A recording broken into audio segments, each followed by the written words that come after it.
दोस्तों जितने भी सीयू-सीईटी के एप्लीकेंट्स हैं जिन्होंने सीयू-सीईटी का एग्ज़ाम दे दिया है, तो बेसिकली ये वीडियो उनके लिए एक तरह से रिमाइंडर की तरह होने वाली है, जिसमें हम लोग कुछ अलग-अलग पॉइंट्स के बारे में बात करेंगे। किसी एक खास प पॉइंट्स के बारे में बात नहीं करेंगे, 3-4 अलग-अलग पॉइंट्स के बारे में बात करेंगे। तो वीडियो को शुरू करते हैं। दोस्तों सबसे पहली बात तो ये है कि जितने भी लोगों ने एग्ज़ाम दे दिया है, तो वो अब एक तरह से डीएक्टिवेट मोड में जाने से अच्छा है कि मैं आपको एक सजेशन देना चाहता हूँ। जैसे मान लो कई सारे स्टूडेंट्स ने एप्लीकेशन फॉर्म में कुछ कैटेगरी में भरा होगा, किसी ने ईडब्ल्यूएस भरा होगा, किसी ने ओबीसी भरा होगा, किसी ने एससी एसटी जो भी कुछ भरा होगा, सबने अपने-अपने हिसाब से। तो कई लोगों ने ये सोच के भी भर दिया था कि अब आने वाले समय में वो बनवा लेंगे, लेकिन अनफॉर्चुनेटली उनका अभी तक बन नहीं पाया है इस तरह के पेपर्स। तो बेसिकली मैं आपसे ये कहना चाहता हूँ कि अभी तक आपके जितने भी डॉक्यूमेंट्स में जिस तरह की भी प्रॉब्लम आ रही है, जो भी दिक्कत है, जो भी डॉक्यूमेंट आपके पास नहीं है, तो ये जो खाली समय आपको मिला है, इस बीच समय में आपको अपने सारे डॉक्यूमेंट्स इकट्ठा करने हैं। चाहे वो आपके माइग्रेशन हो, चाहे वो आपके ट्रांसफ़र सर्टिफिकेट हो, दोनों एक ही बात है। मार्कशीट हो या प्रोविजनल सर्टिफिकेट हो, ये सारी चीज़ें आप अपनी इकट्ठा कर लो, साथ में जो भी पेपर्स, जो जिन चीज़ों की भी ज़रूरत पड़ने वाली है आपको, ये सभी आप समय से पहले इकट्ठा कर लो, ताकि आपको एडमिशन के समय किसी तरह की प्रॉब्लम्स फेस नहीं करने पड़े। मान लो अगर आपने ईडब्ल्यूएस ये सोच के भर दिया था या ओबीसी की मैं बनवा लूँगा और अभी तक बना नहीं है आपका, तो आपको एडमिशन नहीं दिया जाएगा, इसकी चांसेस बहुत है। हो सकता है कि वो एडमिशन के टाइम कंसिडर कर भी ले, लेकिन अगर आपके पास इस तरह के डॉक्यूमेंट्स बन पाते हैं अभी तो बहुत अच्छी बात है, वरना आप प्रॉब्लम में फँस जाओगे। क्योंकि आपने जब फॉर्म भरा था तो वहाँ साफ-साफ लिखा होता है कि आप सभी टर्म्स एंड कंडीशंस को एक्सेप्ट करते हो। मतलब ये कि अगर इन फ्यूचर किसी तरह की कोई प्रॉब्लम आपके द्वारा जो भी इन्फॉर्मेशन दिया गया उसमें किसी तरह की कोई एरर आता है, कुछ आप फॉल्स बताते हो, तो आपका एडमिशन तुरंत कैंसिल कर दिया जाएगा और उसके बाद किसी तरह की कोई बात आपका एंटरटेन नहीं किया जाएगा। तो ये सारी चीज़ें आपको ध्यान में रखते हुए इस जो भी टाइम आपके पास बचा है, उस बीच समय में रिजल्ट से पहले आपके सारे डॉक्यूमेंट्स रेडी होने चाहिए एडमिशन के टाइम तक, ठीक है? एक ये बात हो गई। दूसरी बात मैं आपसे जो कहना चाहता हूँ, देखो एनटीए का काम है, नेशनल टेस्टिंग एजेंसी का काम है एंट्रेंस एग्जाम कंडक्ट कराना, आंसर की रिलीज कराना, फाइनल आंसर की रिलीज करना, फिर उसके बाद में फाइनली रिजल्ट दे देना, ठीक है? अब रिजल्ट देने के बाद, स्कोर आने के बाद एनटीए का यहाँ काम खत्म हो जाता है। अब काम होता है सभी सेंट्रल यूनिवर्सिटीज़ जो भी पार्टिसिपेट कर रही है, उनका काम यहाँ से शुरू होता है। मतलब ये कि जैसे आपका रिजल्ट आ जाएगा तो 2 या 3 दिन, हालांकि इसके ऊपर मैंने एक वीडियो बनाया है, आप चाहो तो देख लेना।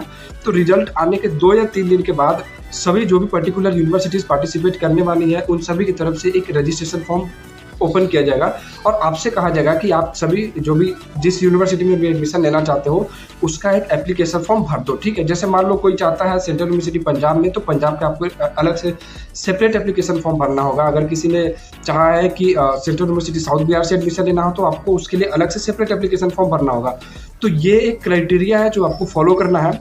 अब बात आती है फीस की, तो देखो कुछ सेंट्रल यूनिवर्सिटीज़ है जो अपने हिसाब से 3 या 400 के आसपास आपसे कुछ फ़ी मांगी जाएगी रजिस्ट्रेशन करने के लिए, लेकिन कई ऐसी यूनिवर्सिटीज़ भी है जो पहले कहती है कि आपको पूरे प्रोग्राम का फ़ी वहाँ आपको सबमिट करना है। अगर आपका एडमिशन नहीं होता है तो आपका जो फ़ी है, जो आपने पैसे वहाँ दिए हैं, उसको आपको रिफ़ंड कर दिया जाएगा। तो ये अलग-अलग यूनिवर्सिटी के साथ वेरी करता है। और जैसे ही आप अप्लाई करोगे उसके बाद में एक आपके मार्क्स के बेसिस पे, कैटेगरी के बेसिस पे, कोर्स के बेसिस पे एक अलग से मेरिट लिस्ट तैयार की जाएगी। मेरिट लिस्ट में आपका नाम आएगा और इसके बाद में फिर से कटअप बनाया जाएगा। फाइनल एक मेरिट लिस्ट जो आएगा, तो उसके बाद आपको काउंसलिंग के लिए बुलाया जाएगा और फाइनली आपको काउंसलिंग के टाइम आपके सारे डॉक्यूमेंट्स होने चाहिए। अब बात आती है कि क्या ऑनलाइन काउंसलिंग होगा या ऑफलाइन काउंसलिंग होगा। देखो मेरे को ऐसा लगता है कि यूनिवर्सिटीज़ अब बहुत जल्द खुलने ही वाली हैं, सभी यूनिवर्सिटीज़, तो आपके क्लासेस तो हो सकते हैं कि बहुत जल्दी ऑफलाइन कंडक्ट होने लगे, लेकिन काउंसलिंग के बारे में अभी कुछ कह नहीं सकता मैं। लेकिन मेरे को ऐसा लगता है कि काउंसलिंग इस साल भी आपका ऑनलाइन ही होने जा रहा है, ऑफलाइन की जगह पे, ठीक है? हो सकता है कि आपको कहा जाएगा कि सारे डॉक्यूमेंट जो है वो आप अपने मेल करो एक स्पेसिफिक डेट से पहले और मेल करने के बाद जब आप यूनिवर्सिटी में रिपोर्ट करोगे, यूनिवर्सिटी खुलने के बाद, तब आपसे कहा जाएगा कि आप अपने सारे मार्कशीट ओरिजिनल भी प्रोड्यूस करो, यहाँ दिखाओ और साथ ही साथ आप उसके फोटोकॉपीज वगैरह आपको वहाँ लगाने होंगे। तो मेरे को ऐसा लगता है कि ऑनलाइन काउंसलिंग हो सकता है, हालांकि ये यूनिवर्सिटी के ऊपर डिपेंड करता है। अब बात आती है कि आप एक से ज़्यादा यूनिवर्सिटी में अप्लाई कर सकते हो कि नहीं। बिल्कुल कर सकते हो। आप जितने भी यूनिवर्सिटी में चाहो, जो भी कोर्स अवेलेबल है उसमें आप अप्लाई कर सकते हो, कोई प्रॉब्लम नहीं है, कोई ऐसा इशू नहीं है, ठीक है? तो ये कुछ ज़रूरी बात थी जो मैंने सोचा आपके साथ शेयर कर दूँ। सबसे ज़रूरी बात जो ये है कि आप अपने सभी डॉक्यूमेंट्स रेडी रखो अभी से, ठीक है? वरना बाद में बहुत पछताना पड़ सकता है आपको। किसी तरह का कोई आपको वहाँ एंटरटेन नहीं किया जाएगा, चाहे कुछ भी आप वहाँ कुछ भी कह लो। अब बात आती है कई लोगों को ऐसे कुछ डॉक्यूमेंट्स की कमी है, जैसे मान लो कुछ पीजी वालों की अगर मैं बात करूँ तो कुछ ऐसे लेंदी यूनिवर्सिटीज़ है, बिहार में ही ऐसे बहुत सारे यूनिवर्सिटीज़ हैं। तो ये यूनिवर्सिटीज़ क्या है कि अभी तक इन्होंने रिजल्ट ही नहीं दिया है, या कुछ माइग्रेशन सर्टिफिकेट वगैरह नहीं दिया है, या कुछ प्रोविजनल सर्टिफिकेट नहीं दिया है।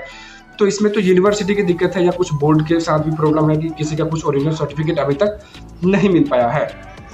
तो देखो ऐसे केस में क्या होता है कि जब आप एडमिशन के लिए जाओगे तो वहाँ आपको एक स्पेसिफिक डेट दिया जाएगा कि आप इस डेट के 15 या 20 दिन का आपको टाइम दिया जाएगा, कंसीडर कर लिया जाता है। ज़्यादातर मामलों में आपको कंसीडर किया जाएगा कि आप इस डेट तक अपना जो भी मार्कशीट है या जो भी सर्टिफिकेट या जिस चीज़ के भी जो भी डॉक्यूमेंट आपके पास नहीं है उसको आप इतने डेट के अंदर में, इतने दिन के अंदर में यहाँ आके प्रोड्यूस करना पड़ेगा। अगर उसके बाद आप नहीं कर पाते हो तब आपका एडमिशन कैंसिल कर दिया जाएगा।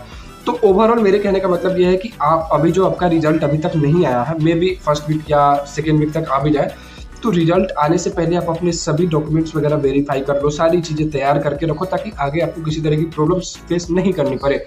ऐसा मैं इसलिए कह रहा हूँ क्योंकि बहुत लोगों के साथ इस तरह की दिक्कतें आती हैं। मान लो अगर आपने कुछ कैटेगरी अप्लाई कर दिया है रिजर्वेशन के लिए, तो उसका डॉक्यूमेंट आपको होना ही चाहिए, बनवा लो किसी भी तरह से, नहीं भी बनाया तो ठीक है। तो ओवरऑल इसके बारे में मैं आप सभी से बात करना चाहता था। उम्मीद करता हूँ कि ये वीडियो आपको पसंद आया होगा। बाकी जिस तरह के कुछ भी अपडेट्स आते हैं तो मैं CU/CD के ऊपर आगे भी बात करता रहूँगा। फिलहाल आज के इस वीडियो में हम लोग इतना ही रहने देते हैं। वीडियो देखने के लिए बहुत बहुत धन्यवाद। चैनल को जरूर सब्सक्राइब कर लेना। धन्यवाद।